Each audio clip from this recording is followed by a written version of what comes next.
Reality check ప్రస్తుతం మనతో పాటు ఉన్నారు పొలిటికల్ అనలిస్ట్ పురుషోత్తం రెడ్డి గారు. నమస్తే అండి. నమస్తే స్వర్ణ గారు.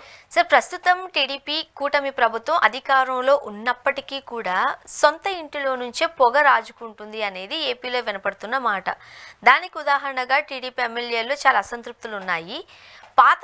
అంటే ఎప్పటి నుంచో ఉన్న సీనియర్ నాయకులకు పదవులు ఇవ్వకుండా జనసేన మెప్పు పొందడానికో లేకపోతే కూటమిలో భాగంగా ఉన్నందుకు వాళ్ళకి పదవులు కట్టబెడుతున్నారు అంటూ సీనియర్లు చాలా అసంతృప్తి వ్యక్తం చేస్తున్నారు.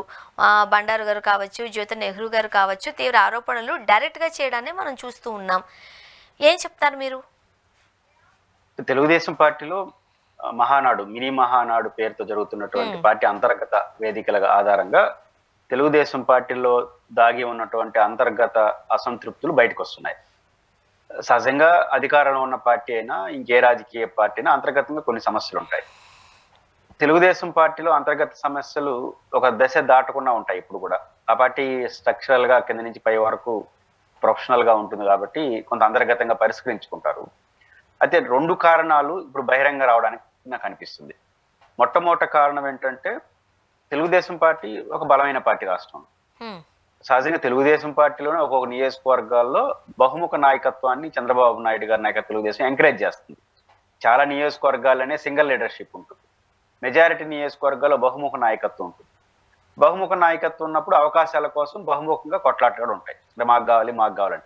ఇతింద తెలుగుదేశం పార్టీ అధికారంలో ఉన్నప్పుడే మాకు ఇంకా రాలేదు అనుకునే వాళ్ళు ఉన్నప్పుడు వీళ్ళకి ఇంకో రెండు పార్టీలు తోడైంది, జనసేన అండ్ బీజేపీ.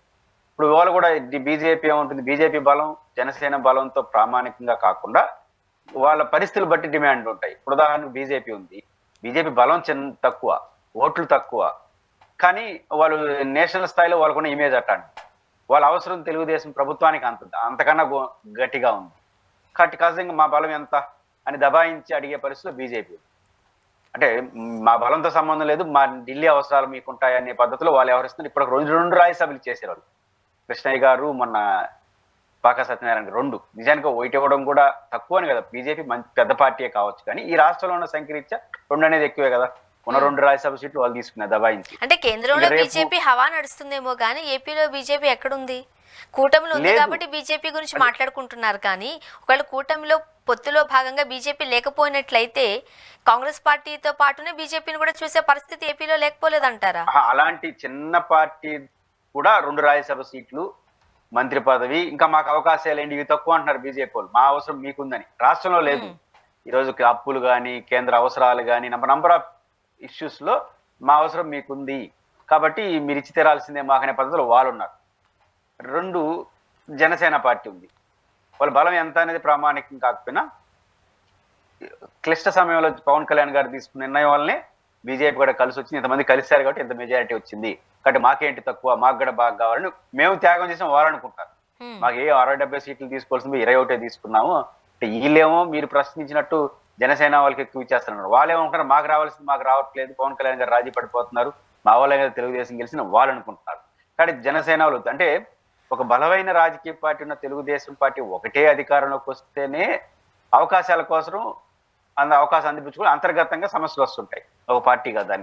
దానికి తోడు ఇంకో రెండు పార్టీలు జరిగి వాటాలు తీసుకున్న తర్వాత ఇంకా ప్రెజర్ అనేది పెరుగుతుంది. నేను ఆ పాయింట్ ఏంటంటే, ఇంట్లో సమస్య ఉంది, దానికి తోడు ఇద్దరు దూరినారు, ఫలితంగా ఇంకా ప్రెజర్ పెరిగిపోతుంది అవకాశాల కోసం. ఇది ప్రైమరీగా. రెండో పాయింట్ ఏంటంటే, ఒక అనూహ్యమైన కాకపోయినా కానీ ఒక అవసరం, లోకేష్ గారు లీడర్షిప్ ఎమర్జీ కావడం. అంటే ఆయన నాయకత్వంలోకి తెలుగుదేశం మెల్లిగి వెళ్ళిపోతుంది. ఇప్పుడు అనధికారికంగా తెలుగుదేశం ఉంది, కాలక్రమంలో లోకేష్ గారి నాయకత్వంలోగా తెలుగుదేశం మారే దశ ఇది, పరిణామ క్రమం అంటారు. అంటే చంద్రబాబు గారి నాయకత్వం నుంచి లోకేష్ గారి నాయకత్వంకి మారుతుంది. అది అనివార్యం, అది తప్పు కూడా కాదు. ఎందుకంటే చంద్రబాబు గారి వయసు, లోకేష్ గారు ఎమర్జ్ అవుతున్నారు కాబట్టి కష్టం ఆటోమేటిక్గా ఎలాబొరేటెడ్ కావాలి, ఎన్లైట్ కావాలి, లీడర్షిప్ తీసుకోవాలి. కాబట్టి సహజంగా కొత్త రక్తం కదా. ఇప్పుడు చంద్రబాబు గారి స్టైల్ ఒకటి ఉంటుంది, మన లోకేష్ గారి స్టైల్ ఇంకోటి ఉంటుంది. ఒకే పార్టీ కావచ్చు, ఆ స్టైల్కి అందుకునే వాళ్ళు ఇంకొకరు ఉంటారు, ఈ స్టైల్కి అందుకునే వాళ్ళు ఒకరు ఉంటారు. కానీ చంద్రబాబు గారి నాయకత్వం ఒక రకంగా ఉంటే లోకేష్ గారు ఇంకోటి. కొత్త నాయకత్వం వచ్చేప్పుడు ఏమవుతుంది, సీనియర్లకు కొద్దిగా నిర్లక్ష్యం ఉండొచ్చు. లోకేష్ గారు కొత్త టీంని ఎంపిక చేసుకుంటారు అనివార్యంగా, అవసరం కూడా. ఎందుకంటే తన మాట వినరని కాదు.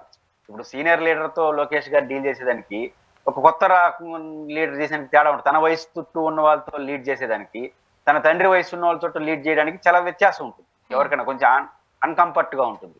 బట్ లోకేష్ గారి కంఫర్ట్ రీత్యా కూడా చాలా కొత్త నాయకత్వం ఆయనతో యాడ్ అయిపోతాం. కాబట్టి ఈ కొత్త నాయకత్వం మారే క్రమంలో ఈ సీనియర్లు, ఈ బలమైన నాయకులు కానీ చెప్పుకునే వాళ్ళందరూ వాళ్ళతో మెర్జి కావడానికి కొద్దిగా ఇబ్బంది పడుతున్నారు. ఇది అనివార్యం. కానీ లోకేష్ గారితో మారుతున్న పరిస్థితులు అనుగుణంగా మారిపోయినారనుకోండి, వాళ్ళు ఇమిడిపోతారు.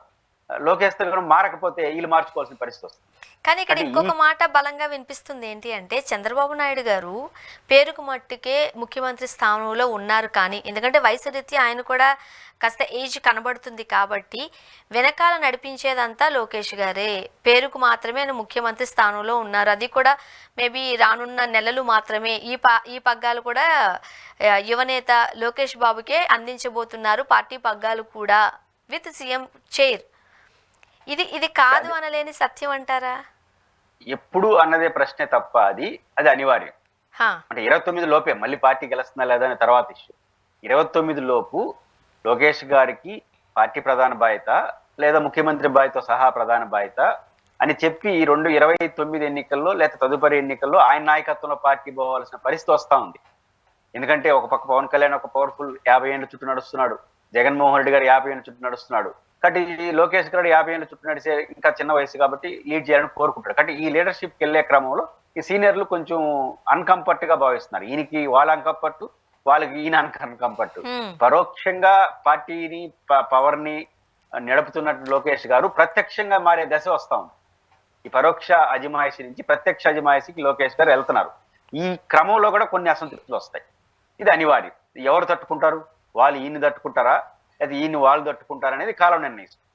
ఏదైనప్పటికీ ఈ అసంతృప్తులు 2 కారణాల రీత్యా, ఒకటి 2 పార్టీలు యాడ్ కావడం రీత్యా వచ్చిన అవకాశాలు తగ్గడం, రెండోది పరోక్ష అజమాయిషి నుంచి తెలుగుదేశం నాయకత్వ బాధ్యతలు లేదా ప్రభుత్వ అజమాయిషి ప్రత్యక్ష అజమాయిషికి మారే దశలో ఉంది. లోకేష్ గారి పరోక్ష బాధ్యత నుంచి ప్రత్యక్ష బాధ్యతలు. ఈ మార్పు అన్నది ఎక్కడ జరిగినా క్రూషియల్ గానే ఉంటుంది. దాన్ని ఎవరు తట్టుకుంటారు? విజయవంతంగా లోకేష్ గారు తట్టుకొని సక్సెస్ అవుతాడా లేదా దీని కారణంగా కొత్త సమస్యలు తెచ్చుకుంటారనేది ఆ పార్టీ చూస్తుంది, కాలం నిర్ణయిస్తుంది. సార్, మరీ ముఖ్యంగా ఇప్పుడు ఏదైనా ఒక మెయిన్ డెసిషన్ ఉంది అని అంటే అది పెద్ద తలకాయలు చెబుతూ ఉంటారు. అంటే పార్టీ అధిష్టానానికి సంబంధించిన పెద్దలు చెబుతూ ఉంటారు, చంద్రబాబు నాయుడు గారు లాంటి వాళ్ళు. ఏదైతే ముఖ్యమంత్రి స్థానంలో ఉన్న వారు చెప్పారో దాన్ని బట్టి నెక్స్ట్ ఉన్న నేతలు దాని ఇంప్లిమెంటేషన్ గురించి ఇతరత్ర అంశాల గురించి మాట్లాడుతూ ఉంటారు. బట్ ప్రస్తుతం టీడీపీలో పరిస్థితి అది కాదు. ఇప్పుడు ఆ నియోజకవర్గాల పునర్విభజనకి సంబంధించిన మెయిన్ టాపిక్ ఏదైతే ఉందో అది చంద్రబాబు నాయుడు గారు మాట్లాడాలి, స్పందించాలి. ఆయన చెప్పిన దాన్ని బట్టి లీడ్ తీసుకుని ఇతరత్ర చోటమోట నేతలు మాట్లాడుతూ ఉంటారు. కానీ అసలు ఎప్పట్లో ఉండదు అని యనమల గారు చాలా గట్టిగానే చెప్పారు. అంటే చంద్రబాబు నాయుడు గారు చెప్పమంటే చెప్పారా, ఆయనే ఊహించుకుని చెప్పారా? అంటే ఊహించుకొని చెప్పడం అనేది ఉండదు. ఇప్పుడు మొట్టమొదటి అంశం ఏంటంటే బైఫర్కేషన్ యాక్ట్ 2014 ప్రకారం 24 లోపలే అయిపోయి ఉండాలి. మన హక్కు అది. దేశవ్యాప్తంగా శాసనసభ నియోజకవర్గాలు, పార్లమెంట్ నియోజకవర్గ వ్యవస్థీకరణ సబ్జెక్ట్ వేరు, ఆంధ్రప్రదేశ్ తెలంగాణ సబ్జెక్ట్ వేరు. ఎందుకంటే 294 అసెంబ్లీ సీట్లు అనేది 2 రాష్ట్రాలుగా మారిన క్రమంలో సంఖ్య తగ్గింది కాబట్టి సీట్ల సంఖ్య ముఖ్యంగా తెలంగాణలో 120, 119 ఉన్నాయి నేపథ్యంలో కొత్త ఈ ఎన్నికలు జరిగేటప్పుడు మెజారిటీ మైనారిటీ కూడా కొంత అన్డెమోక్రటిక్ యాక్టివిటీ వస్తాయి కాబట్టి కంఫర్టబుల్ సంఖ్య ఉండాలి అనే ఉద్దేశంతో విభజన చట్టంలో చేర్చారు. ఆంధ్రప్రదేశ్కు 225 అసెంబ్లీ సీట్లు, పార్లమెంట్తో సంబంధం లేదు, అసెంబ్లీ సంఖ్య 225 ఉండాలనేది విభజన చట్టంలో ఉంది, హక్కుగా ఉంది. 24 లోపు అయిపోవాలి బైఫర్కేషన్. బైఫర్కేషన్ యాక్ట్ కూడా కాల పరిధి కూడా ముగిస్తుంది, కానీ ఇంతవరకు ఆ ప్రాసెస్ స్టార్ట్ కాదు. పరిస్థితి చూస్తా ఉంటే దేశవ్యాప్తంగా జరగబోయే లోక్సభ అసెంబ్లీ దేశవ్యాప్తంగా సహసిద్ధంగా జరగబోతాం కదా, ఏంటి ఈ పునర్వ్యవస్థీకరణ, దాంట్లో కలిపేస్తున్నారు. బట్ ఎప్పుడు 29లో జరుగుతుందా అంటే 29లో ఉంటుందంటే ఇంకా ప్రాసెస్ స్టార్ట్ అవుతున్నాడు, ఇంకా ప్రత్యేకంగా అయ్యేదే ఉంది. కాబట్టి ఆంధ్రప్రదేశ్కు హక్కుగా 2024 లోపల కావాల్సినటువంటి పునర్వ్యవస్థీకరణ దేశవ్యాప్తంగా జరిగే పరిణామ క్రమంలోనే జరిగిపోతుంది అనేది దీన్ని బట్టి అర్థం అవుతుంది. ఇది ఖచ్చితంగా రాష్ట్రానికి కేంద్ర ప్రభుత్వం ఇచ్చిన అస్యూరెన్స్ లో ఒక అస్యూరెన్స్ ని ఉల్లంఘించడం. ఈ ప్రజలకు పెద్ద నష్టం అని నేను అన్న కానీ బేసిక్ గా ఇచ్చిన అస్యూరెన్స్ ని ఉల్లంఘించడం. అదే బహుశా యనమల రామకృష్ణ గారు ఇంకెట్టా జరగలేదు కదా, దేశవ్యాప్తంగా జరిగే దాంట్లో జరగబోతుందని వారు చెప్పిన ఉద్దేశంగా మనం చూడాలి. చంద్రబాబు గారు తెలిసి అన్నాడు, తెలియకపోయినా, తెలిసినా తెలియకపోయినా నిజం అదే. అంటే రాజకీయ అనుభవంతో యనమల గారు చెప్పి ఉండొచ్చుగాక, కానీ అది చంద్రబాబు నాయుడు గారు మాట్లాడాలి. కానీ ఈ రోజు మనం చూసినట్లయితే డైరెక్ట్ అటాక్ అయ్యి సీనియర్ల నుంచి వచ్చేసరికి ఏం చేయాలో అర్థం కాని పరిస్థితిలో చంద్రబాబు నాయుడు గారు ఉన్నారు. ఇది కాస్త ఎరకాటంలోకి నెట్టే సందర్భంగా ఆ ఫ్యూచర్లో పరిగణించబోతోంది అని కూడా అంటున్నారు. అలాంటి అవకాశాలు ఏమైనా టీడీపీ ఫేస్ చేయాల్సి ఉంటుందంటారా? అంటే బేసిక్ గా రెండు ఉన్నాయి యనమల రామకృష్ణ గారి ప్రకటన చుట్టూ. ఒకటి, దానికి పెద్ద అనుభవం అవసరం లేదు, విభజన చట్టాన్ని చదువుకున్నాడు ఊరికన్నా అర్థం అవుతుంది ఇది ఎప్పుడు కావాలి ఎప్పుడు అవుతా ఉన్నాయి. అయితే యనమల రామకృష్ణ గారు ఇప్పుడు ఎందుకు చెప్తున్నాడు, ఎట్లా జరిగేది జరుగుతుంది 29 కదా, ఎప్పుడు జరుగుతున్నాడు. ఎప్పుడు కూడా రాజకీయ నాయకుడు తన అసంతృప్తిని లేదా తన సంతృప్తిని అయితే డైరెక్ట్ గా చెప్తాడు, కానీ అసంతృప్తిని డైరెక్ట్ గా చెప్పడు, ఎక్కడి నుంచో తీసుకొస్తుంటాడు. ఇప్పుడు బండారు సత్యనారాయణ మూర్తి గారు నియోజకవర్గాలు 2 కోట్లు 5 కోట్లు 7 కోట్లు ఇదేమి వ్యత్యాసం అని మాట్లాడాడు. అది నిజం కూడా కావచ్చు, కానీ అది కాదు అసలు సమస్య. తన అధిష్టాన వర్గానికి నేను కోపంగా ఉన్నానని చెప్పదలుచుకున్నాడు. యనమల రామకృష్ణుడు గారు నేను సంతృప్తిగా లేనని చెప్పదలుచుకున్నాడు. అలాగని మీరు అడిగారు అనుకో రేపు యనమల రామకృష్ణుడు అదే ఉందమ్మా తప్పు కదా, రూల్ ప్రకారం నేను చెప్పాను అంటాడు. ఆయన కూడా అట్లే చెప్తాడు. కాబట్టి ఆన్ రికార్డుగా చెప్పే విషయాలు ప్రజల కోణంలో ఉంటాయి, చట్టం కోణంలో ఉంటాయి. కానీ ఒరిజినల్ రియాక్షన్ ఏంటంటే నేను అసంతృప్తిగా ఉన్నాను, నేను బాగలేను అని అధిష్టాన వర్గాన్ని చెప్పదలుచుకున్నారు. అది చెప్తున్నారు. కానీ ఎవరన్నా రికార్డుగా అడిగినారంటే నేను ఉన్నదే కదా చెప్పాను, దాని పార్టీ భేదం కాదు అని అంటారు. కాబట్టి అసంతృప్తిని ఎప్పుడు కూడా రాజకీయ నాయకుడు డైరెక్ట్ గా చెప్పడు, అసంతృప్తిని ఇండైరెక్ట్ గా చెప్తాడు. ఇప్పుడు ఇండైరెక్ట్ గా వాళ్ళు చెప్తున్నారు. ఇండైరెక్ట్ గా చెప్పింది దాన్ని తొందరగా పరిష్కరించుకుంటే ఇండైరెక్ట్ గానే పరిమితం, లేదా డైరెక్ట్ గా చెప్పడం మొదలెడితే అది వేరే సమస్యగా మారు. సో మరి దీన్ని చంద్రబాబు నాయుడు గారు ఎలా ఫేస్ చేస్తారు అనేది చూడాలి. సో నెక్స్ట్ ఒకసారి మనం చూస్తే ఏపీ అంతా కూడా ప్రస్తుతం లిక్కర్ స్కామ్ గురించి మాట్లాడుకుంటున్నారు. ప్రస్తుతం మనం గత వారం రోజుల నుంచి మనం ఏ టాపిక్ మాట్లాడినా అందులో లిక్కర్ స్కామ్ గురించి లేకుండా మాట్లాడుకోవడం లేదు. బికాస్ ఆఫ్ ఏపీలో జరుగుతున్న పెద్ద చర్చ ప్రస్తుతానికి ఇదే. సో మనబోటోళ్ళమే అసలు లిక్కర్ స్కామ్లో ఏం జరిగింది, ఏం జరగబోతోంది, అసలు స్కామే జరగలేదంటూ వైసీపీ అధినేత జగన్మోహన్ రెడ్డి గారు అంటున్నారు. జైలుకి వెళ్ళడం తప్పదంటూ టీడీపీ వాళ్ళు అంటున్నారని ఎంత డిస్కషన్స్ పెడుతూ ఉంటే కూటమిలో భాగంగా ఉన్న జనసేన కానీ బీజేపీ కానీ నోరు మెదపట్లేదు, ఒక్క కమెంట్ కూడా చేయట్లేదు. సాధారణంగా మనం చూస్తాం ఇలాంటి సందర్భాలు వచ్చినప్పుడు చాలా ఆయాసంగా మాట్లాడుతూ ఉంటారు పవన్ కళ్యాణ్ గారు. ఎలా చూడాలి దీన్ని? ఇప్పుడు కూడా మిత్రపక్షాలు ఎన్నికల్లో ఉన్నంత ఐక్యత గెలిచిన తర్వాత ఉండదు. ఎన్నికల్లో పరస్పరం ఒకరి సాకారం చేసుకుని గెలుస్తారు, అప్పుడు అందరూ కలిసి పనిచేస్తారు. గెలిచిన తర్వాత అధికారానికి వచ్చిన తర్వాత లాభం నాకు నష్టం నా మిత్రుడికి అంటారు. ధృతరాష్ట్ర కౌగులు లాంటిది మిత్రపక్షాల మధ్య ఐక్యత అనేది. గెలిచిన తర్వాత అంటే లాభం అంతా నా ఖాతాలోకి రావాలి, నష్టం మాత్రం నా పక్కనోడు ఖాతా రావాలి. పక్కన జగన్ కాదు, వాళ్ళకే. కాబట్టి ప్రభుత్వం చేసే మంచి అంతా పవన్ కళ్యాణ్ గారు వాళ్ళు నావలని ఆయన కోరుకోరు, బీజేపీ వాళ్ళు నావాలంటారు, చంద్రబాబు గారు లేదు నేను మేజర్ పార్ట్నర్ కదా నాకు రావాలి. ఏదైనా నష్టం వస్తే వీళ్ళిద్దరి కారణం ఒకరికొకరు అనుకుంటారు. కాబట్టి నష్టం నా మిత్రుడికి, లాభం మాత్రం నాకు అనేది రాజకీయాల్లో ఉన్నటువంటి సహజమైనటువంటి ధోరణి. ఇప్పుడు జగన్మోహన్ రెడ్డిని అరెస్ట్ చేస్తే లిక్కర్ కేసులో చట్టం ఏం చెప్తుంది, వైసీపీ ఏమవుతుంది, రేపు ఏమవుతుంది ఆ కేసు, వైసీపీ అట్టు ఎదుర్కొంటుందని సెకండ్ పాయింట్. ఫస్ట్ పాయింట్ ఏంటి, జగన్మోహన్ అరెస్ట్ వల్ల ప్రజలే అయితే ఏమనుకుంటారు, లిక్కర్లో జరిగిందని. ఎట్లేమనుకోరు, వాళ్ళు తెలుగుదేశం అభిమానులు ఒక రకంగా అనుకుంటారు, వైసీపీ అభిమానులు ఇంకో రకంగా అనుకుంటారు. దాన్ని ఎవరు మార్చారు ఇప్పట్లో. సాధారణ ప్రజలు తేలేంత వరకు చూద్దాంలే అనుకుంటారు. కాబట్టి ఇట్లాంటి అభిప్రాయం ఉంటుంది కేసు సంబంధించి. కానీ వైట్ గ్యారంటీగా వస్తుంది, ఇది రాజకీయంగా కక్ష సాధింపే. ఎందుకు, గతంలో చంద్రబాబు నాయుడు గారిని 52 రోజుల పాటు ఆయన అరెస్ట్ చేసినాడు కాబట్టి ఇప్పుడు వీళ్ళు అరెస్ట్ చేస్తున్నారు. ఇదే ఎక్కువ మంది సమాజం అనుకుంటుంది. ఈ అనుకోవడం లాభమా పార్టీలకి? ఎవరికి లాభం లేదు. తప్పొప్పులు చూడ నేను అనట్లేదు. ఒక ప్రతిపక్షంలో ఉన్న వాళ్ళని చంద్రబాబు నాయుడు అరెస్ట్ చేసినప్పుడు కూడా ఈ టైంలో ఇది అవసరమా అని అనుకునే వాళ్ళ సంఖ్య ఎక్కువ ఉంటుంది లాభ నష్టాల తర్వాత. ఇప్పుడు కూడా జగన్ గారి విషయంలో అదే ఉంటుంది. అప్పుడు జగన్ గారు సింగిల్ పార్టీ కాబట్టి లాభమైన ఆయనకే, నష్టమైన ఆయనకే ఆ కేసుకు సంబంధించి. కానీ ఇప్పుడు జగన్మోహన్ రెడ్డి గారిని అరెస్ట్ చేస్తే లేదా కేసులో ఇరికిస్తే అరెస్ట్ చేస్తే నిజాలు తెలియదని సంవత్సరాలు పడుతుంది. అప్పటి వరకు సమాజం అనుకుంటుందంటే ఆయన అప్పుడు అరెస్ట్ చేసినాడు కాబట్టి దాని ప్రతీకారం ఇప్పుడు అరెస్ట్ చేసినాడు అని అనుకుంటారు సమాజం. అనుకుంటే ఇది నష్టం కదా, ఆ నష్టం నాకెందుకు అనుకుంటుంది జనసేన. చేసుకునేవాడు చేసుకుంటారు అనుకుంటాను. ఈ నష్టాన్ని భరించడానికి ఎవడు సిద్ధంగా ఉండదు. జనసేన సిద్ధంగా ఉండదు, బీజేపీ చేసినప్పుడు మనం ఎందుకు ఎక్కువ మాట్లాడాలి. తెలుగుదేశం పార్టీ ఎంత న్యాగ్గా ఉంటుందంటే తను అరెస్ట్ చేయాలని కోరుకుంటుంది, కానీ వచ్చే నష్టాన్ని వాళ్ళు కూడా కొంత పోద్దాం అనుకుంటుంది పక్కన వాళ్ళకి. అంటే పదవి ఇవ్వడంలో ఇచ్చుకోరు, కానీ ఈ నష్టం ఈ బర్డెన్ విషయంలో మాత్రం ఆయన కొంచెం పోస్తారు.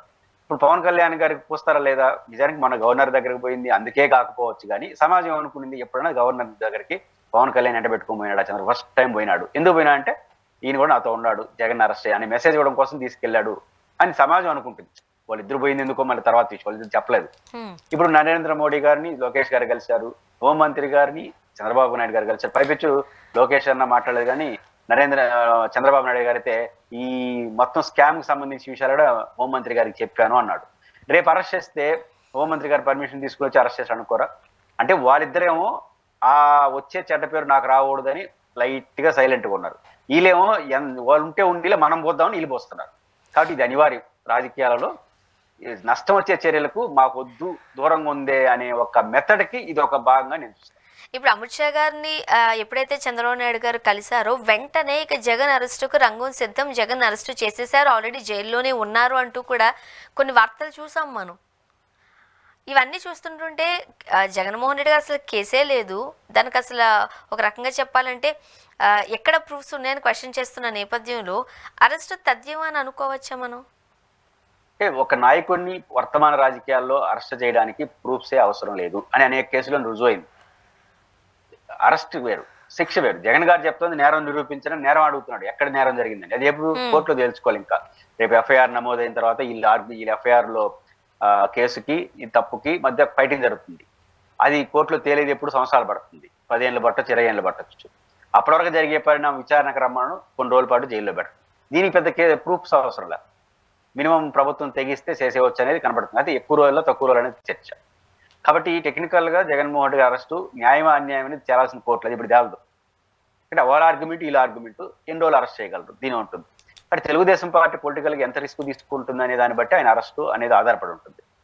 కానీ గతంలో కొన్ని పత్రికల్లో వచ్చిన వార్తలు చూస్తే, ముఖ్యంగా ఈనాడులో మొన్న ఒక వార్త రాశారు, మొత్తం సాక్ష్యాధారాలను చెడగొడేసినారు, ఎరైజ్ చేసి పడేసినారు, కొన్ని జీబీల సమాచారాన్ని, అంటే రేపు ల్యాబ్ లో టెస్ట్ చేసినా కూడా అందుకోలేనంతగా ఎరైజ్ చేసేసారంట సాక్ష్యాలన్నింటినీ జగన్మోహన్ రెడ్డి గారు. అంటే ఆయన లెక్క ప్రకారం ఒక 25 సంవత్సరాల స్టడీ చేస్తే గానీ దీన్ని పట్టలేరు, అంతగా ఎరైజ్ చేసి పడేసినారంట. అంటే ఇంకా జగన్మోహన్ రెడ్డి గారిని తీసుకెళ్లి అరెస్ట్ చేసి ఒక 25 ఏళ్ళు పెట్టాలి, అది దేరేంత వరకు వాళ్ళు వాదన. అంటే ఆ పత్రికలు రాసిందంతా ఏం ఆధారాలు లేవు అనేస్తారు. వేల ఇన్ఫర్మేషన్ డాక్యుమెంట్స్ కానీ వేలలో అవన్నీ చెడిపేసినారు. ఇంకేమీ లేదు, ఏం పట్టుకోవడానికి ఏమీ లేదు. ఫోరెన్సిక్ ల్యాబ్ లో కూడా దొరకనంతగా చెడిపేశారంట. ఇంకెట్ట అరెస్ట్ చేస్తారు? ఆ వార్త చూస్తే మనకు అర్థమవుతుంది. ఇంకెట్ట అరెస్ట్ చేస్తారు? అయినా మళ్ళీ ఒక చిన్న మెరుపు, సిట్టు వాళ్ళు ప్రత్యేకంగా చొరవ చూపి నేరాన్ని కనుక్కునేయారట. అన్ని చెడగొట్టిన తర్వాత నేరాన్ని కనుక్కుంటారు, డొలతనం. అంటే ఒకవైపు నేరారోపణ, రెండో వైపు నేరాన్ని చెడగొట్టేసిన ఆరోపణ, అన్ని వాళ్ళే చేసేస్తున్నారు. ఒక గందరగోళంలో తెలుగుదేశం పార్టీ ఉందనే దీన్ని బట్టి అర్థమవుతుంది. అంటే ఆధారాలు ఏం దొరకట్లేదు, ఏ విషయాలు లేవు. ముఖ్యమంత్రికి డైరెక్ట్గా ఇట్లాంటి సంబంధాలు మనం ఎన్లైట్ చేసి సమాజం ముందు నిలబెట్టాలన్నా, కేసు ముందు పెట్టాలన్నా చాలా టెక్నికల్ సమస్యలు ఉంటాయి.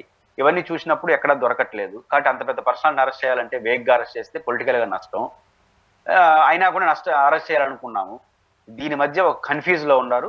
ఈ కన్ఫ్యూజ్ లో ఉండే క్రమంలోనే ఇవన్నీ జరుగుతున్నాయి. హోంమంత్రి గారిని కలవడంలో అరెస్ట్ చేయడం కోసం కలిసారని నేనైతే అనుకోను. వేరే మాట్లాడుకుంటారు. హోంమంత్రి గారిని ప్రధానమంత్రి ఫ్రీక్వెన్సీగా కలుస్తున్నారు కాబట్టి ఆ ముద్రలు పడుతుంది. ఆ ముద్రలు పడుతుంటే వాళ్ళు ఒప్పుకోరు, గతంలో లాగా అంత అమాయకంగా ఉండరు. కాబట్టి ఈ పరిస్థితి చూస్తా ఉంటే పత్రికల్లో వస్తున్న వార్తలు చూస్తా ఉన్నా, లేదా వరుస భేటీలు హోంమంత్రితో ప్రధానమంత్రి జరుగుతున్న చూస్తే ఇప్పట్లో జగన్మోహన్ రెడ్డి గారు అరెస్ట్ చేసే ఉద్దేశం వాళ్ళకి లేనట్టుగానే కనిపిస్తుంది. ఒక గందరగోళమైన పరిస్థితిలో కూటమి ఉంది, ముఖ్యంగా తెలుగుదేశం. దాని ఎట్టి చట్టం బయటపడతారో చూద్దాం. సార్, మరి ముఖ్యంగా చాలా సందర్భాల్లో ఇదే కేసుల గురించి మనం మాట్లాడేటప్పుడు 7 ఏళ్ల జైలు శిక్ష ఉంటే ఒక ఇన్ని నెలల్లో బెయిల్ ఇవ్వాల్సిన పరిస్థితి ఉంటుంది, ఆరోగ్యం కూడా పరిగణించబడుతుంది, కోర్టు ఇవన్నీ చూస్తూ ఉంటుంది, ఫిజికల్గా మెంటల్గా ఇవన్నీ కూడా ఒక ఛాలెంజ్గా ఉంటాయనేది చాలా సందర్భాల్లో మనం మాట్లాడుకున్నాం. ఉదయం నుంచి మీరు వార్తల్లో చూసే ఉంటారు వల్లభనేని వంశీ గారి హెల్త్ ఇష్యూ. డైరెక్ట్గా మీడియాలోనే మనం చూస్తున్నాం ఆయన హెల్త్ కండిషన్ గురించి. అయినప్పటికీ బెయిల్ రావట్లేదు. ఎలా చూడాలంటారు? అంటే చట్టము బెయిల్ రావడానికి ఒకటి మీరు అన్నట్టు 7 సంవత్సరాలు లోబడి ఉంటే శిక్ష పడే కేసులు అయితే 60 రోజుల్లో, లేదా ఆపై శిక్ష పడే కేసులో నమోదైతే 90 రోజుల్లో బెయిల్ రావాలి, విచారణ పూర్తి చేయాలి. అయితే వల్లభనేని వంశీ గారి కేసులో ఎందుకు రావట్లేదు? రెండోది హెల్త్ విషయం మీరు ప్రస్తావిస్తున్నారు. హెల్త్ అనేది ఎవరు సర్టిఫై చేయాలి? హెల్త్ బాగాలేదని వీళ్ళు అంటున్నారు. వెంటనే కోర్టు ఏం చెప్తుంది? గవర్నమెంట్ హాస్పిటల్కి పంపిస్తుంది. ఏమని, ఈయన హెల్త్ కండిషన్ చెప్పండి. అది ఖచ్చితంగా హెల్త్ అనగానే పంపించేస్తారు. మీరు అసలు జడ్జి ముందు పెట్టేటప్పుడు ఇలా డాక్టర్ సర్టిఫికేట్ తీసుకునే పోతారు.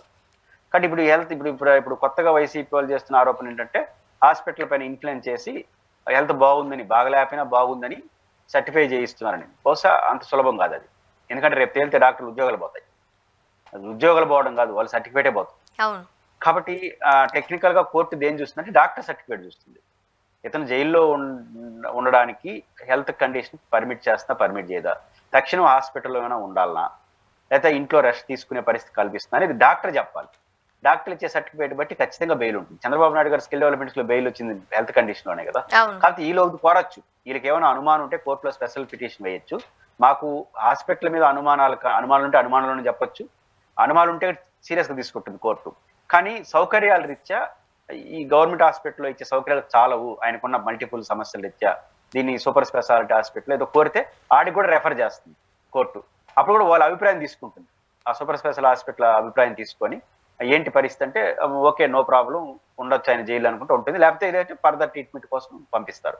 కాబట్టి ఈ కోర్టులో వేసే పిటిషన్ బట్టి హెల్త్ పైన కోర్టు డెసిషన్ అనేది ఆధారపడుతుంది. ఒకవేళ వంశీ గారికి ఏదైనా జరిగినట్లయితే పూర్తి బాధ్యత మీదే అంటూ వైసీపీ వాళ్ళు చాలా గట్టిగానే వాయిస్ వినిపిస్తున్నారు. ఆయన పట్టించుకునే పరిస్థితులు కానీ లేకపోతే ఆ వైపు చూసే పరిస్థితి కానీ ప్రభుత్వానికి కానీ వేరే వాళ్ళకి కానీ కనిపించట్లేదు. దీని మరి ఖచ్చితంగా కక్ష సాధింపు చర్యలుగానే చూస్తూ ఉన్నారు చాలా మంది. రాజకీయాలలో ఇవి కరెక్టే అంటారా? అంటే ఒకటి, లొబనేని వంశీ గారి విషయంలో ప్రైమరీగా అరెస్ట్ చేయడానికి సమాజం సహజం అనుకుంది. ఎందుకంటే ఆ రోజు వారు చేసిన వ్యాఖ్యల రీత్యా వాటిచ్చా ఆ సహజంగా ఉండాలంటే చట్టపరంగా చర్యలు తీసుకొని యాక్షన్లోకి వెళ్ళాలి. అందుకు భిన్నంగా కేవలం ఎక్కువ రోజులు పెట్టడమే లక్ష్యంగా కానీ ప్రభుత్వం పెట్టుకుంటే ఇది రాజకీయ కక్ష అని ప్రజలు కూడా భావిస్తారు. ఏమన్నా జరిగిందంటే పోలీస్ స్టేషన్లో కానీ జైల్లో కానీ జరిగితే ఖచ్చితంగా ప్రభుత్వాల మీద పడుతుంది ముద్ర. ఏదైనా అక్కడ జరిగితే బయట అది కుదరదు. బయట అనేది మల్టిపుల్ కారణాలు ఉంటాయి. కానీ ఖచ్చితంగా ఇది లొబనేని వంశీ ఆరోగ్యం, ఆయన బయట తిరుగుతున్న పద్ధతి చూసినప్పుడు అలా జరగాలని మనం కోరుకోకూడదు. బేసిక్గా ఆయన ఆరోగ్యం ఎలా ఉన్నా, ఆయన లోపల ఉన్నా బయట ఉన్నా ముప్పు రాకుండానే ఉండాలి. చట్టపరంగా చర్యలు ఉండాలి తప్ప ఆరోగ్యపరంగా చర్యలు ఉండకూడదు. కాబట్టి ఖచ్చితంగా వారు బాగుండాలని కోరుకోవాలి. కాబట్టి అలాంటి పరిస్థితి రాకూడదని కోరుకోవాలి. అలాంటి వచ్చిందంటే ఖచ్చితంగా ఒకరు చెప్పాల్సిన అవసరం లేదు. ఖచ్చితంగా స్టేషన్లోనే ఇంకో చోట జరిగితే రెస్పాన్సిబిలిటీ గవర్నమెంట్ ఏజెన్సీసే వస్తాయి. అంటే జైల్లో ఉండబట్టి ఆరోగ్యం అందకపోయిన కారణంగా ఏదైనా ఇబ్బంది పడితేనే, సహజ సిద్ధంగా వచ్చే సమస్యలు వస్తే కోర్టు కూడా ఏం చేయలేదు. ఆ కోర్టులో జైల్లో ఉండడం వల్ల ఆయనకి అందాల్సిన సహజ న్యాయమైనటువంటి వైద్యం అందకపోతే దానికి పోలీస్ స్టేషన్ లో జైల్లో కారణమైతే అప్పుడు ప్రభుత్వం బాధ్యత అవుతుంది. ఎవరు అజమాయిషిలో ఉంటారో వాళ్ళు బాధ్యత అవుతుంది. సహజంగా ప్రభుత్వమే దానికి ప్రభుత్వం వస్తుంది. అట్లా కాకుండా ఉంటే ఇంకో రకంగా ఉంటుంది. కానీ ఏం జరుగుతుందో చూద్దాం. బట్ ఆ పరిస్థితి రాకూడదనే కోరుకుంటాం. కానీ మరోపక్క కొడాలి నాని గారికి కూడా లుకౌట్ నోటీసులు జారీ చేశారుగా, దీన్ని ఎలా చూడాలి? ఖచ్చితంగా వాళ్ళు అనేక సందర్భాల్లో లోకేష్ గారు చెప్పారు కదా, గుడివాడ సభలో పెట్టి కొడాలి నాని పట్ల వాళ్ళు కొడాలి తెలుగుదేశం పార్టీకి ఉన్న అత్యంత తీవ్రంగా ద్వేషించే వాళ్ళు ద్వేషం అంటారు. వల్లభనేని వంశీ కావచ్చు, కొడాలి నాని గారు ఉన్నారు, దాంట్లో డౌట్ ఏం లేదు. వాళ్ళు రాజకీయంగా అది ప్రకటించారు కూడా, మేము అధికారంకి వస్తే మీ సంగతి తెలుస్తామని. చట్టపరంగా వారు చుట్టూ ఉన్నటువంటి ఆరోపణల పైన కేసులు అరైజ్ అవుతున్నాయి. కొడాలి నాని గారికి సంబంధించిన మొన్నే హార్ట్ పేషెంట్గా ఆయన హాస్పిటలైజ్ అయ్యాడు కాబట్టి ఆయనకి అంత త్వరగా అరెస్ట్ చేయడం అంత కుదరదు. ఎందుకంటే టెక్నికల్ గా అరెస్ట్ అయ్యారు కాబట్టి హార్ట్ పేషెంట్ అయినప్పుడు 2 నెలలు 3 నెలలు 4 నెలలు 5 నెలలు 6 నెలలు అనేది ఎసులుబాటు ఉంటుంది. ఒకవేళ నోటీస్ ఇచ్చినా ఆయన అరెస్ట్ చేయొద్దని కోర్టు చెప్తుంది. ఎందుకంటే ఆయన హెల్త్ కండిషన్ ఇచ్చారు కాబట్టి అందుబాటులో ఉండండి పోలీస్ స్టేషన్ మాకు చెప్తుంది, దాంట్లో సందేహం లేదు. కాబట్టి ఇప్పుడు ఏం సమస్య వస్తుందంటే వాళ్ళకి ఏమన్నా ట్రీట్మెంట్ పేరుతో ఏమన్నా విదేశాలకు వెళ్తారా అని అనుమానం ఉన్నట్టుంది ప్రభుత్వానికి. బహుశా అందువల్ల లుకౌట్ నోటీసులు ఇచ్చారు. ఎక్కడ జల రవాణా కానీ ఆ ఏజెన్సీలకి ఇచ్చారు. బహుశా విదేశాలకు పోవాలి, అది కూడా వీళ్ళు పోవాలనుకుంటే, ఉదాహరణకు బాంబే హాస్పిటల్లో ఆయన ట్రీట్మెంట్ తీసుకున్నాడు. ఇక్కడ నాకు వాళ్ళు రెఫర్ చేశారనుకోండి, మేము ట్రీట్మెంట్ చేసాం, ఈ పేషెంట్ యొక్క ఆరోగ్య రీత్యా వాళ్ళకి యుఎస్లో కూడా టెస్ట్ చేయడానికి లేకపోతే అవసరాలు ట్రీట్మెంట్ చేసుకోవడానికి అవసరం అంటే పంపించవచ్చు అని కానీ ఇచ్చింది అనుకోండి హాస్పిటల్, కోర్టు పరిగణలో తీసుకుంటుంది, కండిషన్ తీసుకుని పోయిరామంటుంది. ఇక్కడ వాళ్ళు ఇచ్చేదాన్ని. ఇప్పుడు చంద్రబాబు గారు స్కిల్ డెవలప్మెంట్ కేసులో విదేశాల్లో కూడా వెళ్ళి ట్రీట్మెంట్ తీసుకునే కేసులు పట్టించింది ఆయన కంటికి సంబంధించిన ఇతర సమస్యలు.